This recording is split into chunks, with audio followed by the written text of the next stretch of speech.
Šodien man būs tas gods intervēt Zemesardzes veterānu Jāni Ledāju, kurš mums pastāstīs par Latvijai tik nozīmīgu notikumu kā barikādes 1991. gadā.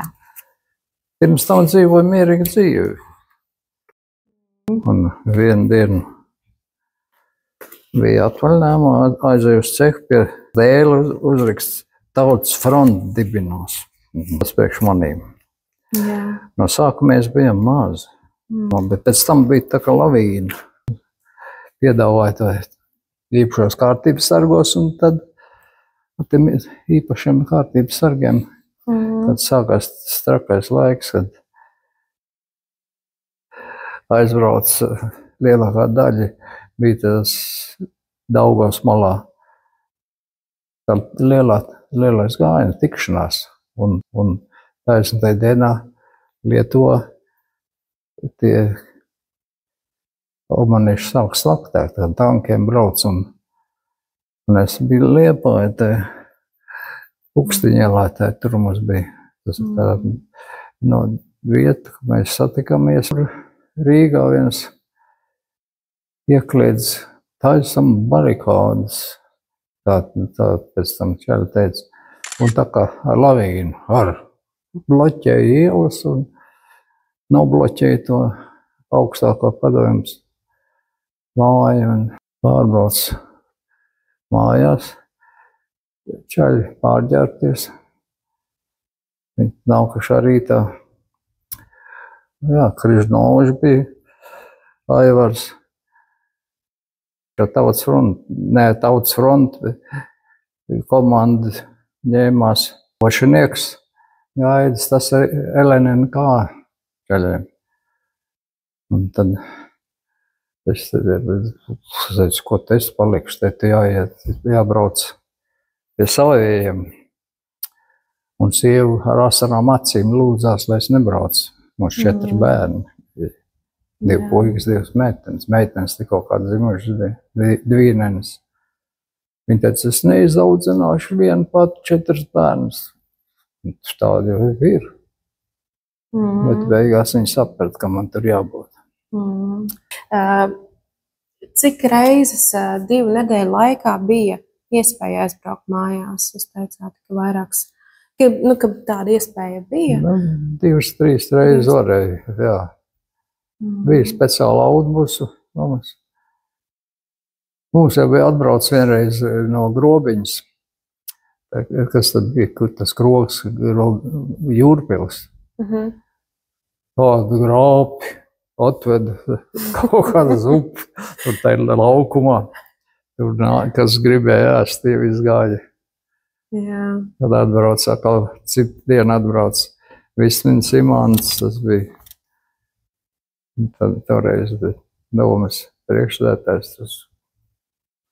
Paldies, vīri, paldies, vīri. Nē, bet komanda bija kolosāla, tādiem varēja iet ellē iekšā. Bet mums nebija bruņojums nekāds. Kabatās jau bija čaļiem, sitamie un durjamie tādi. Ieroči nedarīts, šaujami nedrīkstēja būt. Bet mēs jau tad, kad iestājās tajā īpašos kārtības sargos, mūs jau trenēja. Metlurgu klubā tur augšā 3. stāvā bija tāda mazāka telpa, un tur mūs trenēja. Pirms treniņa bija ceļos jāiet upjās, un tā 15 minūtes jātup. Trenēja izturīgi, un tad visādas paņēmienas ar rokām, kājām, lai aizstāvētos. Kāda bija vispār tā atmosfēra tajās 2 nedēļās, ko jūs pavadījāt? Atmosfēra bija laba. Tur tā telpā apakšā 1. stāva, tur, ko visi, tur bija soli tāda, cits gulēja tā uz soliņa, cits uz grīdu, bija klavieras, tur parasti tošnieki Vošnieks, tas zem klavieriem gulēja. Tā bija viņa vieta, ja. Tad ja kāds mēģināja uzspēlēt kaut ko, bet tā nebija laika. Un pēc laika nobloķēja to ielu. Ar šiem akmens bloķiem. Jā. Un tad mēs dežūrējām vienā galā, otrā galā, neviens nelaid cauri, bet saulēdz. Bija telefons, viens telefons, un tad jau mobilie nebija. Un varēja zvanīt uz mājām. Cauri vienu rindu stāvēja, visu dienā. Un drīkstēja runāt 1 minūti pa telefonu. Nākošais. Jā, cik ģimenei tas bija svarīgi, tā tomēr tā 1 minūte pateikt, ka ar mani viss ir kārtībā. Sieva Intā bija baigais pārdzīvojums. Vien palika puikas, tie bija šis lielāk meitenes, jau pavisam maziņi. Ir kaut kā piedzimuši, ir dvīnenes. Tā, ka viņas abas divas ir zemesardzē. Jā, es to lasīju vienā intervijā, man likās. Daina tagad Vācijā aizbrauc uz volejbolu spēli. Plūtās volejā, viņa te ir Latvijā. Viena jelgaunieca pārī vinnēja vairākas reizes, un tā viņai piedāvāja aizbraukt. Viņa nevarēja to pārniec. Tā nevarēja tikt darbu darīšanas laikam. Tā bija viena cita, bet viņa teica, vakar jau viņa piezvanīja. Tur no Francijas, no Beļģijas, no Vācijas, no Eiropas te armijas spēlētāji. Būtīgi bildi, meitenes, visas tādas. 3 komandas ir no Latvijas. Visas tādas 1,70 m. Puikas tie tādi bija 2 metri. Interesanti. Un tā atkal 5 dienas atkal mežā. Viņi sanitāras glābējas. Droši vien, es pieņemu, ka viņām tas nāk no bērnības, viss, kas ir saistīts ar viņas bija sportisks. Atceros, tāds maziņas bija un nesa gulēt uz pleciem, un tad no vienas istabas otrā gāja tas ūdensvārds aiz durvīm. Obligāti bija jāķervās un 10 reizes jāpievelkās. Viņa klasē visas puikas vinnēja, ka tos pievelkšana. Šoties vēl par barikādēm, varbūt ir kaut kāds notikums, kas ir vispilgtāk palicis atmiņā? Visādīgi jau ir gājis, bet tā. Mūs jau neviens neaiztika. Kādreiz, kad īpašie kārtības sargi nodibinājās, tad milicija gandrīz tā kā nogāja pagrīdē. Domāju, vardāks sāksies. Un tad mēs Liepājā ir sports sacīgs, būtu vējiņi un visādas bija pašvaldības vēlēšanas. Visur mēs gājām dežūrā, tas jau sākās tie represēti, taisīja visādas sapulces uz ilām, tur pie 1 stundu mēs apsargājām viņas. Izējām ārā pa tām durvīm, skatāmies pie augstās padomes stāviens ar automātu. Un tas bija, kādas 2 nedēļas pagājuši, tad bija sarunājuši, kaut kur ieročus bija dabūjuši, un tad sargāja tur speciāla nodaļa. Tad mēs braucam mājā, 2 autobusi mēs bijām. Un tad pārbraucam, tad atkal Aivars Križnovs dibināja pašvaldības policijas. Es čau, ka mācos policija. Es teicu, es jau pavērci, man jau bija, tūlīt jau 50 bija. Tu vec! Un tad sāk vakaros mēs pēc darba, mēs staigām pa ielām. Un vienu dienu atkal gaida sošnieks. Ejam uz zemesardzi. Tad zemesardzi dibinājuši. Tur būs ieroči. Tā ir cita lieta. Tad uzreiz mēs atdalījāmies un komandu. Tā mēs izklīdam. Vienu daļu aizgāja uz muitu, vienu uz robežsardzi un īpašajā kārtības sargā paklīda. Un lielākie kreņķi bija, kad visi tie dokumenti bija Ukstiņa ielā, tur tai muzejā saucamā uzglabājās. Un ugunsrēks izsējās. It kā tad viens vecīts, tad piedzēris, bet tur bija kaut kāds lielāks saucamais fistēls. Jo tur glabājās arī īpašumu dokumenti. Mājas, zemes gabali un sadega dokumenti. Īpašajā kārtības sarga dokumenti pat tīro sadega. Es tādu, neviens neko nezinu par tādiem tagad Liepājā. Viņa īpašajā kārtas sarga visā Latvijā bija. Krietni darbojas. Graubi jau ar rīcinieks bija. Tas bija labs, ja viņi satika. Man tā emblēma bija, mēs vienā komandā bijām. Kā tā?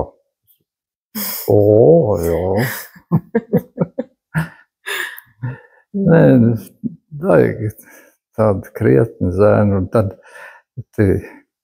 no Eleni kā tāda jauna puika, kas bija terlīgi, tūšīgi. Tas bija janvāris, tādas plānos fraciņos aizbraucam, tur jau bija uz ielu jādežūrē. Jā. Tā turējamies. Vajag Kopā. labas attiecības bija. Jā, interesanti, ka jūs teicāt, ka miegs nenāca. Tas adrenalīns ir tik liels. Un tā atbildības sajūta droši vien tik liela, ka... Un galvenais, citreiz atbrauc vecīts ar vecinīti sasmērējuši, maizīti, ienāk, ienes. Un tad brīnījās, mēs visi brīnījāmies, tur ārpusē cauri vienu uz ielu. Viņi sakurts ugunskurs, tur lielais grābs, tēvā arī un sievietes smērē tik maizes, smērē. Un kas gribēja, tas, kas gribēja uz ko pienāca, ņēma uz ko tēju, kafiju cauri vienu, bija tāpat tur tālāk. Tā baznīca bija, tur varēja iet, tur cauri vienu kafiju bija. Un mums bija taloni īpašiem kārtības sargiem. Mēs varējām tur mēs varējām iet ēst pusdienas. Ko tas? Mēs jau tā godīgi parādām, bet izrādās to varēja ēst tā. Tad pa to talonu vienalga, ko gribēja. Bet tādi jau mēs nebijām. Tāda forša sajūta bija. Tas ir jādara, ka tas jādara, jā, vienotība. Kā jums liekas, kas ir barikāžu tā fenomena pamatā?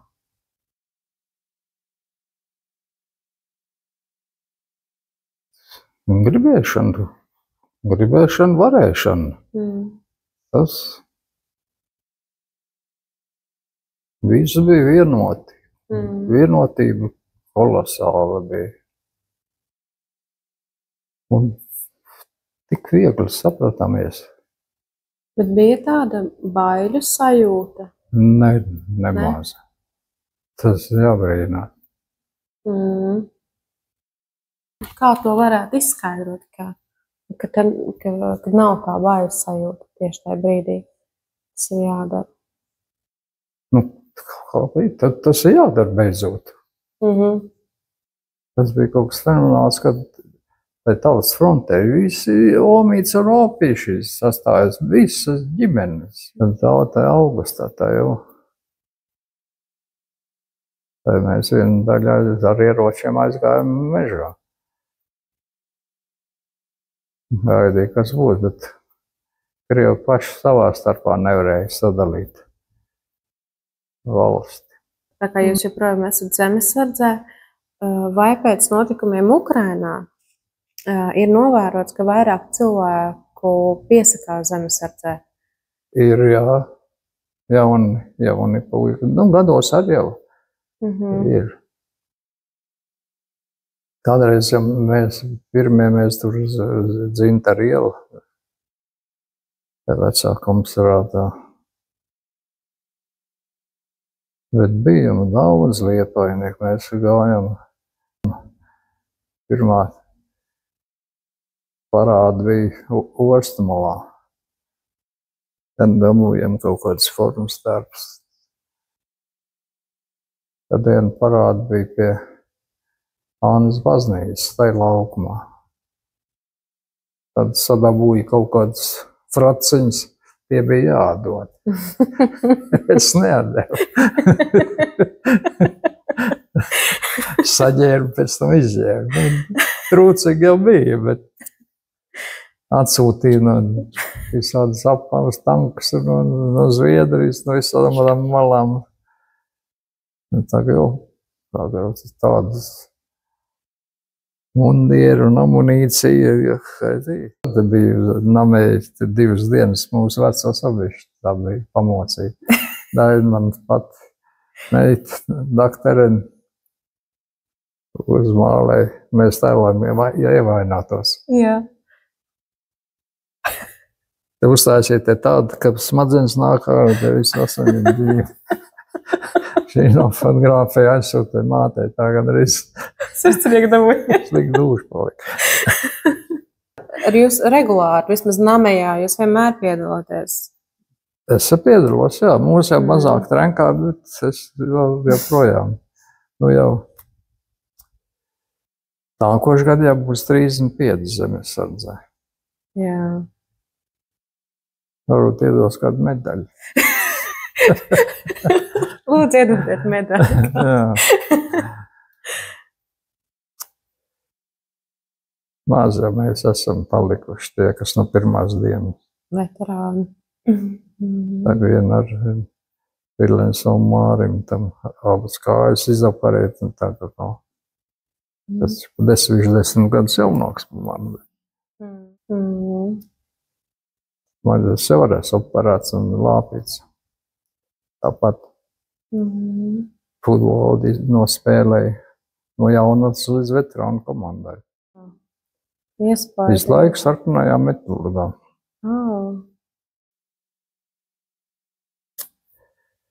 Vienmēr vajag ap sevi pulcēt tādas, kad tu zini, uz viņu var paļauties. Kas jau, kad no cēmas pašvaldības policija gaids, un kā zemesardzes taisīs. Un toreiz arī. Kas ir tāds sportists, to varētu iet tur, tai īpašās kārtības. Es labi, man tā caurienu atceries. Es tādu pats kaut kā nevarēju izdomāt. Nu labi, ka uzrunāju. Vajadzēja kādu, kas pastum. Pastumos vai paskubina. Man jau negoda metlurgs. Man tika iedeva, ka 50 gadu. Es biju nostrādājis 50 gadu. Es visminam Jānim, viņš bija galvenais priekšnieks. Es teicu, jā, tad viņš iedod. Man es kārtīgi strādāju, nevienas pārkāpums nekad nav bijis, prēmijas iedod. Citam iedod metalurgu 25 gados, citam viņš vairāk. Es teicu, man nav 50 pirstu. Būs.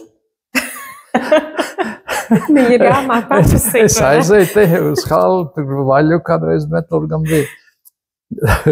Sieva paņem vēl draugu līdzi, viņa sieva. Es gaidu, ka man izsauks. Viss viņa Jānis pats sev piešķīrs tai gadā. Es domāju, ko johaitīgi izdarīt? Nākamā es domāju, jāizbrauc uz Rīgu, jānoskrien maratons. Man jau bija jau 68. Maratona, 68 gadu vecumā. Nē, es pieteicos uz pusmaratonu. Bet vienalga. Nu jā, galvenais, es aizbraucu ar autobusu, aizbraucu turien, tur piesakosim. Es jau biju sazvanījis, pieteicies, jā, viss kārtībā, man ir tā krēkla numuru. Un sāk kustēties tā masa. Jā. Es domāju, johaidī, līdz galam taču jātiek. Tur, kur jākurās 2 reizes pa Vāņu stīlu prom atpakaļ bija, bet pēdējais es nebiju. Es pārbrauc mājā, kas beidzas iedeva blendu, kas Man jau līdz pie darba to diplomu ar. Un es teicu, brālis apsties. Viņš jau tā, Es teicu, kas vēl man jāizdara, lai man godu metlurgi iedot? Viņš teica, tu baigi gribi. Kā tad? Jā, tev ir, man nav. Viņš teica, būs. Un piešķīra tomēr. Un nākošajā gadā, man liekas, viss pēc 2 gadiem paputēja metlurgs. Tā man vēl iedeva zemesardze ar godu, zemesargs. Tā es esmu godīgi kalpos. Jā, noteikti. Noteikti. Tagad vēl cenšos godu Liepājnieku dabūt. Tad vēl, tas ir mājiens, ka vēl ir viena balva, ko var iegūt. Nu jā, es jau dzimis Liepājnieks uzaudzis un tie Liepājnieki ņēma. Es domāju, ka noteikti būtu pelnīti. Un tad šito man piešķīra. Orģeni. Katram savs numurs bija. Latvijas Tautas fronte. Jā. Un pēc tam tās bija. Un tad šitā bija. Šī 88. gadā. Bet visiem, kas skatīsies, ir interesanti uzzināt jūsu viedokli. Vai mēs tagad Latvijā varam justies droši, ņemot vērā, kas notiek Ukrainā, ņemot vērā nesenos notikumus Polijā? Viņš jau viens pats to nedara. Tur ir daudz tādu, ka viņam tas tīkls pa visu pasauli. Kamēr tas būs pie teikšanas. Tā, ka viens teica, viņš ir 200% cik čekists. Un kas čekists bija? Tam bija prieks kādu iznīcināt. Mans tēvs jau var no čekis tiek 44 gados aizgāja pie dieviem tāds atlēdz bija. Ko viņi darīja, to viņš nekad nestāstīja. Ja tu stāstīsi, ko mēs tev darījām, nezinu, kā būs ar tavu ģimeni. Labākais teikumus, lai apklusinātu. Tie leģionāri daudz, kas pārnāca no izsūtījuma, viņi neviens nestāstīja. Kā viņam gājas, kā ir bijis. Tad daudz pazina. Kopā strādā viņi. Tā bija. Sargāja ģimeni. Protams, kas ir cilvēkam tas pats dārgākais, ja ne ģimeni. Vai jums ir kāds novēlējums tiem, kas mūs skatīsies, maniem studentiem un arī visiem pāriem, varbūt jūsu kolēģiem, kas mūs skatīsies? Ko jūs viņiem novēlētu? Vajag daudz interesēties par visu kaut ko un trenēties, sevi trenēt un būt godīgiem. Tas ir svarīgi, un tad to viss cienu, godīgumu un palīdzēt. Viens otram palīdz. Jā. Un tad ir komanda. Vai būtu kārtīgi komanda. Jā, man liekas, ka brīnišķīgs novēlējums. Es gribu teikt milzīgi paldies, ka jūs piekritāt. Un man šķiet, ka šie stāsti ir vērtīgi ne tikai tiem, kam tie ir atmiņu stāsti. Nu, prieks izplātīties. Bet šie stāsti ir vērtīgi tīpaši paudzēm, kas nav bijuši klātesoši šajos notikumos, kur ir piedzimuši jau brīvā Latvijā. Man nav medaļa, ko pasniegt, man ir neliels dāvanīgs. Kaut kas garšīgs. Būs kaut kas garšīgs, jā. Būs kaut kas smaržīgs un kaut kas garšīgs. Liels jums paldies. Tur ir latviešu gardumi. Paldies jums liels. Kas pa puķiem. Sieva būs priecīga. Paldies jums liels.